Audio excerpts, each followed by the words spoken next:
What is up everyone? In today's video I'm going to show you how to fix screen won't turn on in Realme C75x. So let's start the video. First of all, open settings. In settings, scroll down and click on system and update. Now scroll down and click on backup and reset. Now again click on reset phone, and here you can see the option reset all settings. Now click on it. Now here enter your password to reset all your settings. Reset all your settings means it will never destroy and other data like photos, videos and other document. It will only reset your settings.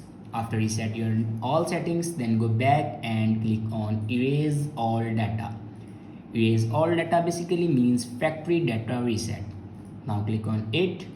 Now enter a password to do factory data reset. It will destroy all the data in your device like photos, videos, document, apps, any personal data in your device.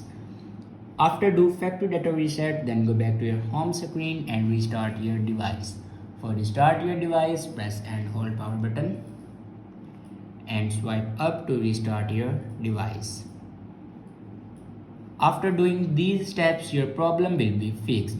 I hope this video is helpful for you. Thanks for watching.